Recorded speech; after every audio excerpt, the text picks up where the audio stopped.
Bonjour à toutes et à tous et bienvenue à nos nouvelles rencontres de la propriété immobilière avec pour thème aujourd'hui la commission de conciliation des services fiscaux et deux brillants invités. Pierre-Emmanuel Guidet, bonjour. Bonjour Jean Pinsol. Vous êtes membre de la commission de conciliation des services fiscaux, vous êtes avocat fiscaliste. Il me semble d'ailleurs qu'il y a quelques années, vous êtes passé de l'autre côté de la force, mais vous allez nous le dire. Et puis, est-ce que vous pouvez nous faire une brève introduction sur la commission de conciliation des services fiscaux après avoir parlé de la force, s'il vous plaît? Oui, voilà, la force, c'est juste une allusion du président Pinsol pour dire que j'étais Dark Vador avant de devenir chevalier Jedi et qui vole maintenant au secours du contribuable face à l'administration fiscale. Alors, la commission joue un rôle, à mon sens, très important, puisque c'est une instance paritaire, c'est-à-dire qu'elle est composée de représentants du contribuable, dont avec Jean Pinsol et Grégory Pomaret, nous faisons partie, avec un représentant nommé par la Chambre de commerce et d'industrie, et également un notaire. Voilà, donc ça, c'est trois personnes représentent le contribuable face à l'administration fiscale qui est représentée également par des employés supérieurs, c'est-à-dire ayant au moins le grade de l'inspecteur principal,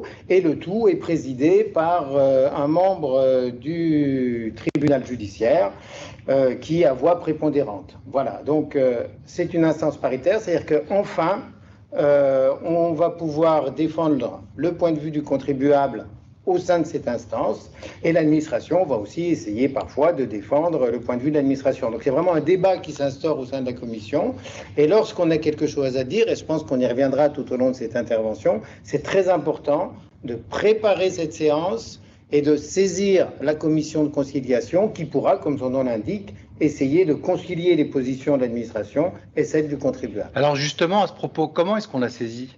Alors, effectivement, il ne faut pas laisser passer le délai puisqu'on peut la saisir après la réponse aux observations de l'administration. Je me suis mal exprimé, oui. Il y a une procédure, vous recevez au départ un mot doux de l'administration fiscale. Alors on reçoit plein de mots doux de l'administration fiscale, elle n'est pas avare en mots doux, donc ça veut dire qu'on est déjà dans une procédure de rectification, donc on a reçu tout d'abord une proposition de rectification. Avec joie. Voilà. Suite à la proposition de rectification, le contribuable, si on n'est pas dans une procédure de taxation d'office, mais c'est-à-dire si le contribuable a correctement et dans les délais déposé sa déclaration, eh bien, il va avoir la possibilité de répondre à cette proposition de rectification.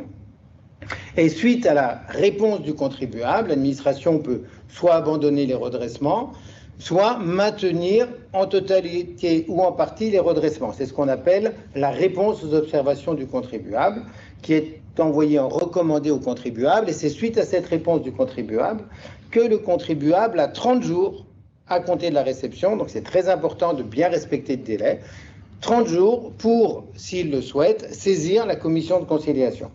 Qui va être compétente pour les donations. Pardon. Oui, non, tout à fait. Vous avez vraiment raison d'insister sur ce point, c'est-à-dire la compétence de la commission de conciliation. Cette commission n'est pas compétente pour tout et n'importe quoi. La commission de conciliation n'est compétente que pour l'évaluation des biens.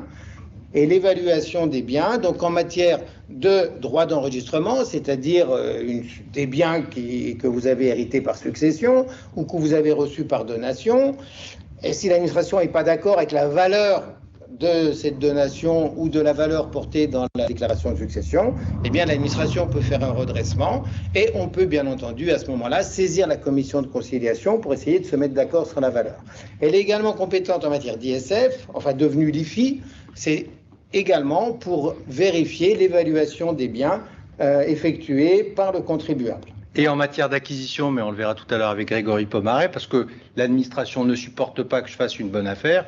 Si j'achète l'immeuble qui est en face à 50 et que l'estimation qui est faite par l'administration, est à 100, l'administration va me dire que je dois des droits non pas sur 50 mais sur 100. Tout à fait, puisque la base de calcul des droits d'enregistrement, c'est la valeur du bien. Donc comme le dit le président Pinsol, si vous avez fait une bonne affaire, l'administration pourrait imaginer qu'elle a été faite à son détriment et donc on veut engager une procédure de rectification.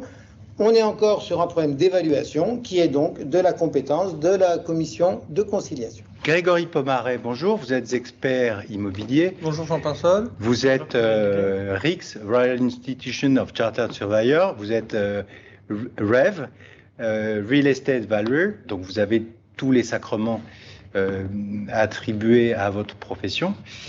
Comment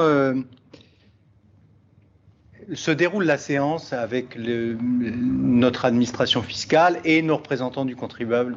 Alors, donc effectivement, donc comme disait Pierre-Emmanuel Guidet, donc le contribuable saisit la commission de conciliation. Cette commission, et je le répète, est paritaire. Et donc, nous nous réunissons tous ensemble. Le contribuable donc expose ses arguments. L'administration fiscale qui a redressé le contribuable répond aux observations faites par le contribuable. Et donc, moi, en tant qu'expert immobilier, donc je suis du côté du contribuable et je pose des questions et j'aiguille le contribuable de façon à l'aider, à l'accompagner dans sa défense. Et en face de nous, nous avons donc les membres de l'administration fiscale qui répondent eux aussi de façon à faire valoir les droits de l'administration fiscale du service. Et donc le président de séance arbitre et tient les débats. Donc à la fin de la séance, pour un dossier, chacune des parties sort et à ce moment-là, l'administration fiscale, les représentants des contribuables et le président restent ensemble et délibèrent sur le cas qui vient de se tenir. Voilà, exactement. Donc nous, effectivement, une fois que on a entendu les parties, on discute avec l'administration fiscale pour essayer de concilier les parties, puisque c'est bien l'objectif de cette commission de conciliation, c'est de trouver un terrain d'entente entre les parties. Et donc, moi, en tant qu'expert immobilier, je fais valoir effectivement mes connaissances et on discute sur les taux d'abattement qui peuvent être retenus pour l'occupation, ou pour la détention en indivision, ou encore la quote-part des travaux qui peuvent être retenus, puisque quand on n'a pas de devis ou de facture, alors justement, malgré tout... On va en parler après, mais je reviens sur une chose que vous venez de dire l'un et l'autre. Vous parliez d'arguments tout à l'heure. Tout à fait. J'hérite d'une vieille tante au centre de la France. Je ne sais pas trop quelle est la valeur du bien. Je mets 50 000 dans la déclaration de succession. Je reçois, en général, c'est 3 ans plus tard au moment de Noël. Vous me confirmez? Oui, ça peut être un cadeau de Noël. Je reçois une notification 3 ans plus tard. J'y vais la fleur au fusil ou est-ce que j'ai quand même besoin d'arguments et d'être défendu par des professionnels? Alors bien évidemment, c'est extrêmement important d'être défendu par des professionnels parce que on va pouvoir vous aider, vous aiguiller. Effectivement, on va avoir une approche, un œil de professionnel, donc pouvoir faire valoir les arguments qui vont permettre de vous obtenir gain de cause sur la valeur et en profiter pour effectivement mettre les choses à plat et pouvoir utiliser les arguments convaincants pour faire valoir nos droits. Pour faire valoir vos droits. Argument, Maître Guidet. Je rajouterais à ce que vient de dire Grégory, c'est que contrairement aux issues du contentieux fiscal qui sont bien souvent en défaveur du contribuable, il faut reconnaître que dans la commission, on peut arriver à obtenir une réévaluation sérieuse des biens qui ont été taxés à tort. Mais pour ça, il est vraiment important de préparer cette séance de la commission. Et pour préparer cette séance de la commission, eh bien, comme tout le temps, il ne faut pas uniquement arriver en faisant du bruit avec sa bouche, hein, il faut également apporter des documents, des évaluations sérieuse, motivée. Et c'est là que la coordination entre l'avocat fiscaliste et l'expert immobilier est essentielle. Alors bien entendu, si l'enjeu est suffisant. Si l'enjeu est de quelques milliers d'euros, c'est peut-être pas utile, mais dès qu'on a un enjeu qui est supérieur, on va dire, à 10-20 000 euros, c'est important de préparer la commission, et le fait de demander à un expert de faire un rapport, il obéit à toute un process qui sont tous les mêmes, et d'ailleurs on voit que les rapports d'expertise, à 10-15% près, arrivent au même résultat.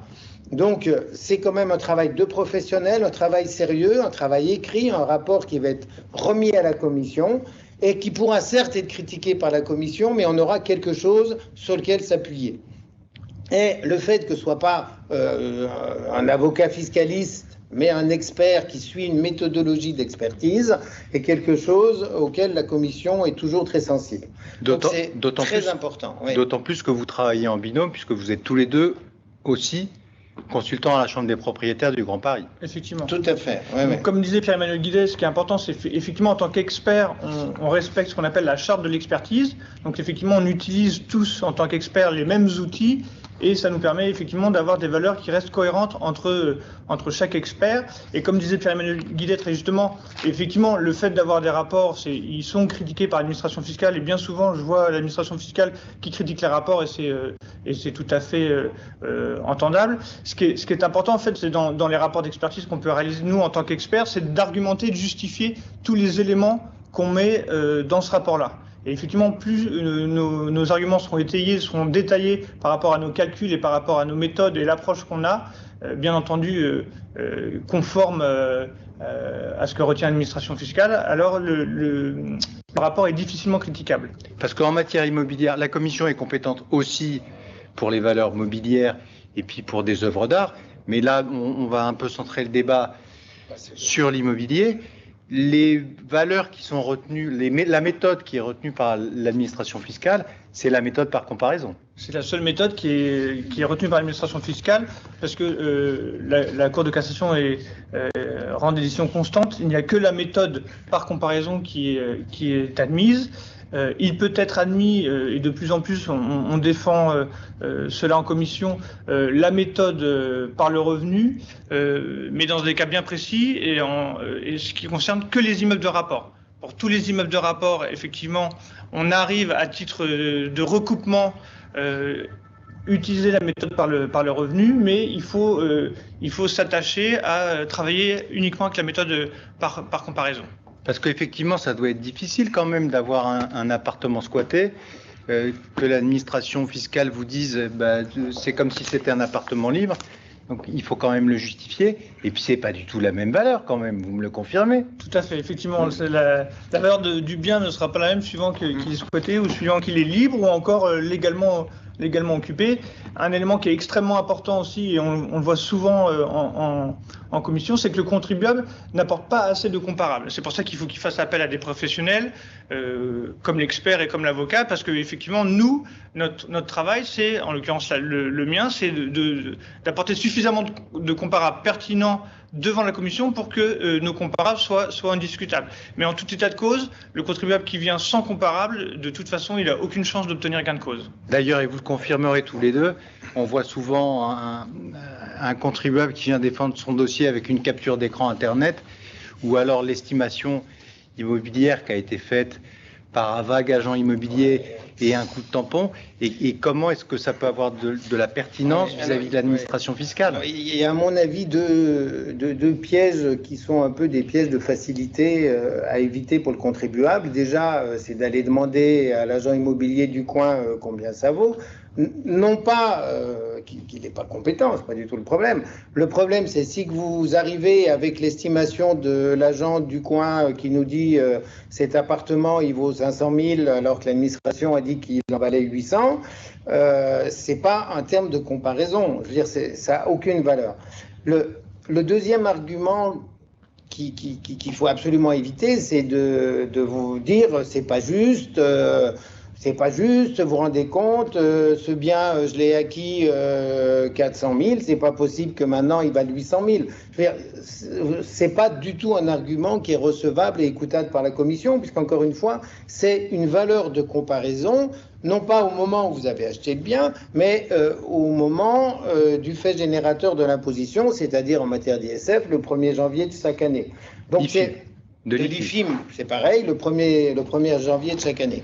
Donc, le fait que vous avez acheté le bien 200 000, 3 ans ou 4 ans ou 50 ans avant, n'a aucune espèce d'importance. Donc, il faut avoir des comparables pour justement essayer de faire évoluer la position de la commission de conciliation. Donc, c'est vraiment, il faut travailler le dossier, il faut avoir des éléments de comparaison, il faut faire recours. Il faut avoir recours plutôt à des professionnels, donc un fiscaliste, un agent immobilier, mais surtout ne venez pas, un expert immobilier, pas un agent immobilier. Mais c'est vraiment important, si on veut faire évoluer la position de l'administration, d'arriver avec des comparables. Et comme l'a dit Grégory, le critère du revenu est subsidiaire. La commission s'attache essentiellement aux comparables. Donc il faut... Alors, on peut quand même nuancer tout cela par le jeu des abattements. C'est-à-dire que si vous avez un immeuble, enfin un appartement au premier étage qui a été vendu 200 000 15 jours avant. Au 4e étage, vous avez un appartement qui a été vendu 800 000 et que vous avez évalué votre appartement qui est entre les deux à 400 000. Effectivement, on va dire, regardez, celui d'en dessous, il vaut 200 000, donc mon appartement, il vaut 200 000. C'est pas comme ça qu'il faut faire. Ce qu'il va falloir faire, c'est regarder l'état de l'appartement. Si, par exemple, notre appartement, il est squatté, on va pouvoir appliquer un abattement de 30, 40, 50%. Tout est question de justification. Je veux dire, si on applique un abattement de 50%, il faut que l'avocat ou l'expert soit capable de le justifier. Voilà, si vous avez toute une famille qui a squatté l'appartement, on sait bien que ça va être un peu compliqué pour le vendre. Donc, forcément, il va falloir appliquer un abattement sur la valeur de l'appartement. Donc, heureusement, le jeu des abattements permet de moduler les valeurs de comparaison. Et c'est d'ailleurs ce que fait souvent la commission quand il y a des comparables fournis par l'administration qui sont quand même un petit peu hors marché, d'appliquer des abattements. Fourchette haute. Fourchette haute. On parlait de justificatifs et d'éléments minorateurs de la valeur. Les travaux. J'arrive devant la commission, je dis, vous vous rendez compte, j'ai 300 000 euros de rénovation, mon appartement, vous l'estimez à 600 000, donc 600 moins 300, ça fait 300, vous voyez bien que je tombe sur mes pieds, monsieur le contrôleur. Oui, mais sauf que le contrôleur, il va vous dire, donnez-moi des papiers. Voilà, c'est-à-dire qu'il est indispensable, si on ne veut pas que la commission retienne un abattement forfaitaire pour travaux, de fournir des devis. Si vous avez des devis en disant effectivement il y a 150 000 euros de travaux, la commission va prendre en compte le devis, sauf si elle a des raisons de le rejeter, mais a priori elle n'a pas de raison de le rejeter. Si les sommes sont pertinentes, on va diminuer l'évaluation de l'administration par le prix des travaux, ce que fait d'ailleurs souvent l'administration elle-même, mais avec moins de générosité que la commission. Là, c'est fourchette basse. Nous, ce qu'on essaye, alors, ce qui est assez curieux d'ailleurs, c'est cette double casquette, c'est-à-dire lorsqu'on intervient pour un client devant la commission, là, on défend le client et on essaye d'orienter au maximum la commission vers une fourchette basse.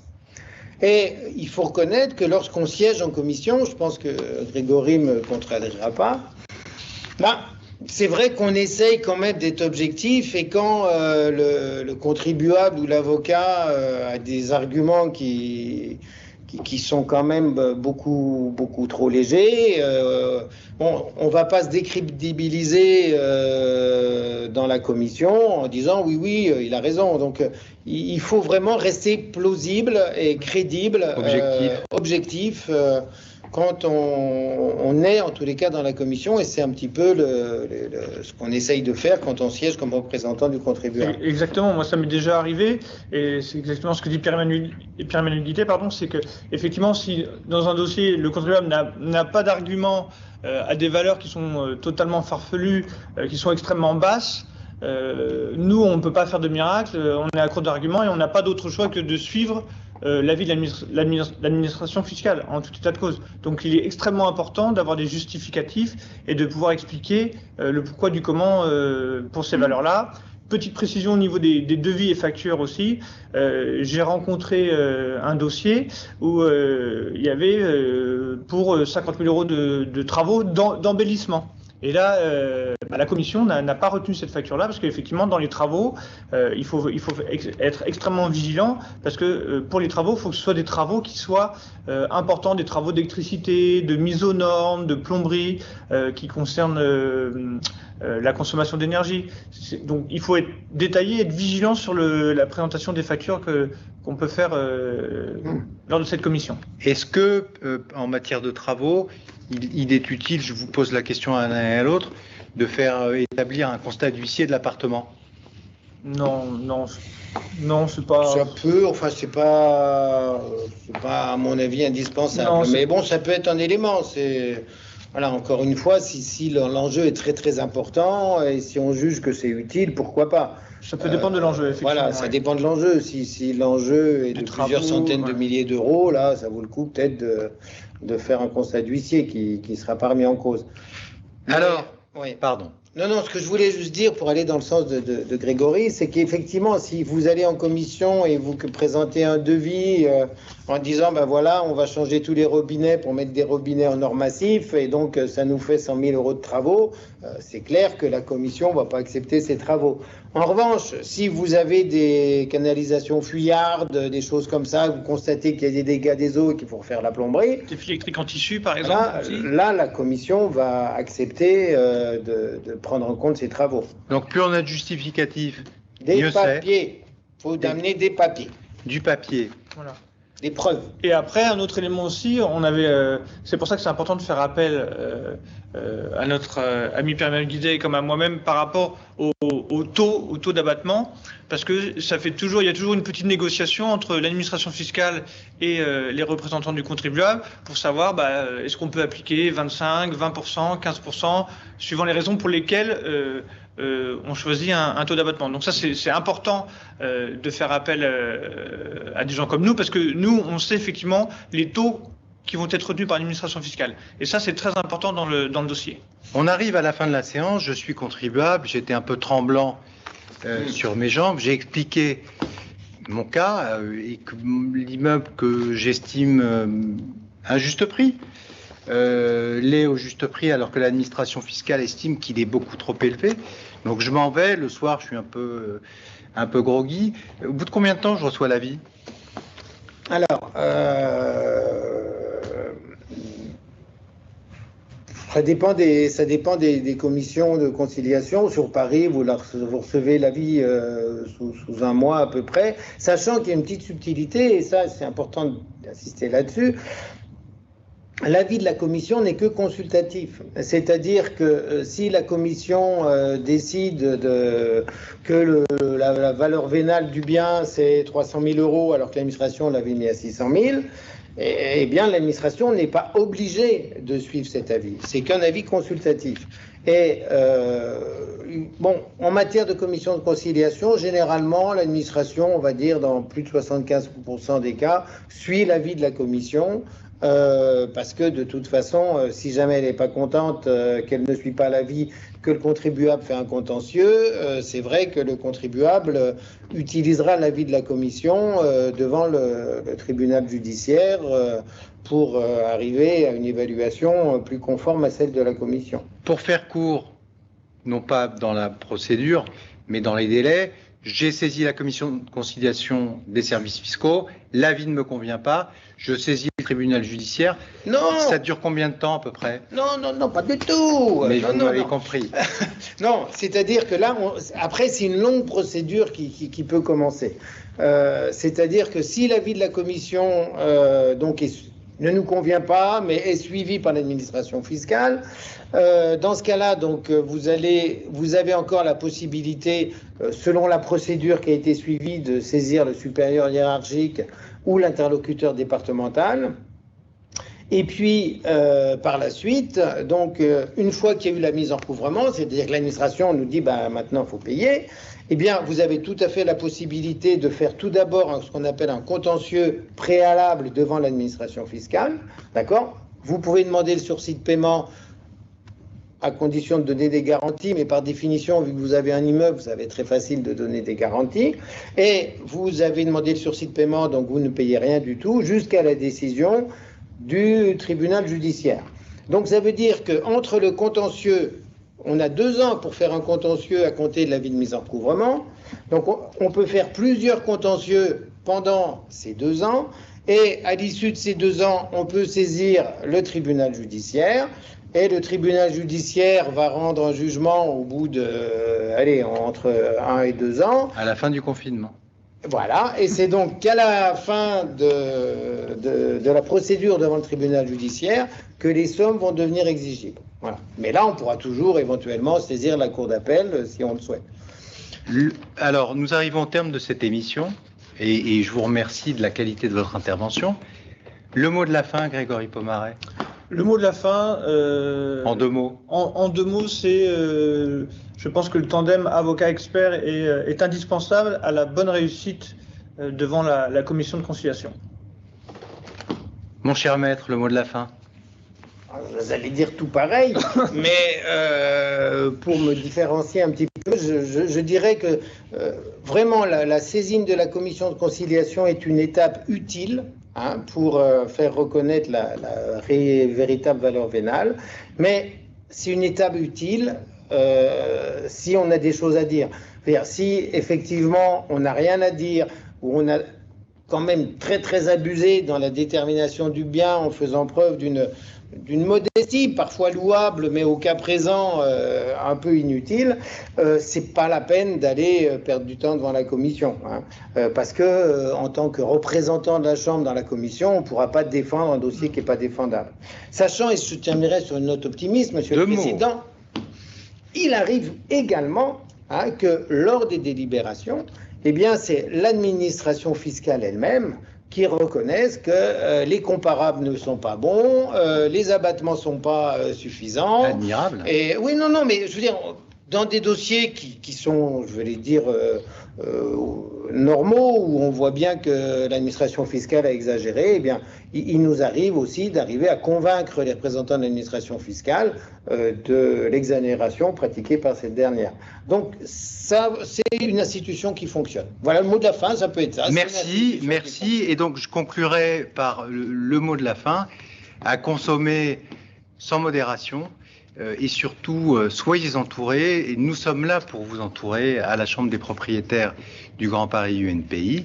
Merci et à bientôt pour notre prochaine rencontre. Merci.